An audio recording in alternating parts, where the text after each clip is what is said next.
It's true when I tell you the earth stood still on February 6th, 2013 at 4:58 and 4:59 p.m. as Josie Elizabeth and Davis John Corbin entered the world. And from that moment on, my husband John and I knew we were in the midst of a miracle. I had been admitted to St. Vincent Women's Hospital at 25 weeks pregnant with a condition called polyhydramnios, which would cause Josie and Davis to enter the world 11 weeks early and weighing 2.9 pounds and 3.3 pounds. Thankfully, we would be supported on our journey by a team of amazing, courageous, and dedicated doctors, nurses, and care providers. The medical team not only knew how to provide care for Josie and Davis, they also knew how to care for and support me and John. I will never forget the first time, exactly 1 month into our NICU stay, when I saw Josie and Davis in clothes for the first time. I was ecstatic. That feeling would only be topped on Good Friday, March 29th, 2013, when our family left Peyton Manning Children's Hospital as a family of 4. Today, Josie and Davis are the most amazing 6-year-olds I know. They are completely healthy and have no complications due to prematurity. Thank you, Peyton Manning Children's Hospital, for setting us on a path towards hope for the future.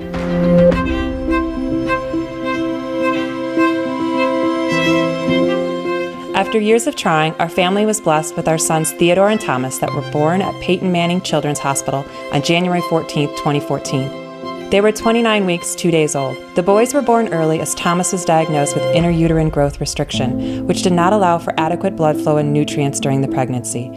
As parents, we had a tough choice, as delivering the boys early was the only hope that Thomas might survive.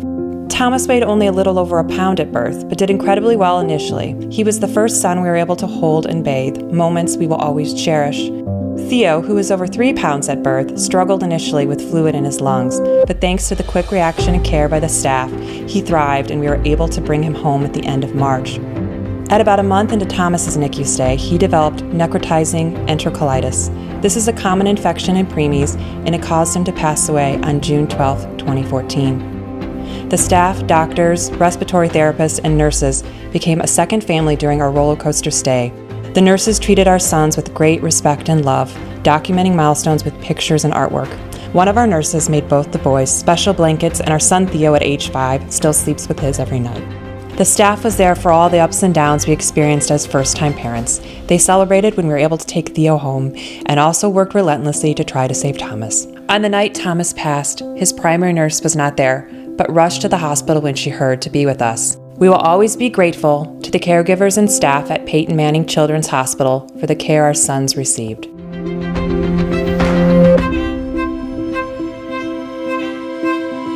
Our youngest son, Lyam, was born just shy of 37 weeks at our local hospital where I work. I had been induced early due to consistently high blood pressure and signs of preeclampsia. Little did we know that it would be a decision that would potentially save both of our lives. After 24 hours in the Level 2 nursery at our home hospital, the St. Vincent ground transport team arrived to take him urgently to St. Vincent Women's Hospital NICU. He was in complete respiratory failure. Lyam was diagnosed with a pulmonary hypertension secondary to an intestinal atresia. Lyam was initially put on a ventilator for oxygen support. His lungs were in severe danger, and even more concerning was that the surgery team had to wait for his lungs to stabilize before they could find out what was going on in his belly. He was off of the ventilator support 5 days after surgery and home right at 3 weeks from the time he entered the NICU. The respiratory care team was amazing, working side by side with Dr. Leedy every step of the way as she tried everything she could think of to get his lungs back in order. Thanks to the attentive, quick-acting, and skilled care team at St. Vincent, our little guy is here with us today, running around and bugging his brothers.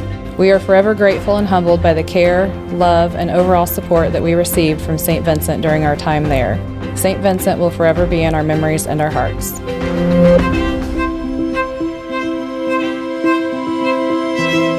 Believe in Benny. That's what our team at Peyton Manning Children's Hospital NICU did for our son. My husband Kevin and I have the most beautiful miracle baby, Benny. Benny's story begins prenatally. At 20 weeks, we were told Benny had a cystic hygroma, and then at 28 weeks, we found out it progressed to hydrops. This was devastating because we weren't sure if Benny would survive. As a result, I was admitted to the high-risk unit at St. Vincent's Women's Hospital.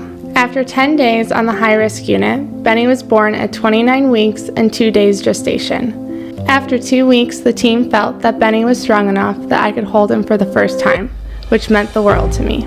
Other memorable days include Benny's first Halloween and his half-birthday party. On Halloween, the team surprised us by allowing us to take Benny on his first walk around the hospital in his costume that one of his respiratory therapists made. He was a lion, the king of the NICU. Our team became like family to us over those 6 months, and we are so blessed to have so many people that care so deeply for Benny. They took amazing care of him and provided so much support for Kevin and I. They cried with us when things were hard, and we celebrated Benny's wins together. We will forever be grateful to Peyton Manning Children's Hospital, and especially to our NICU family.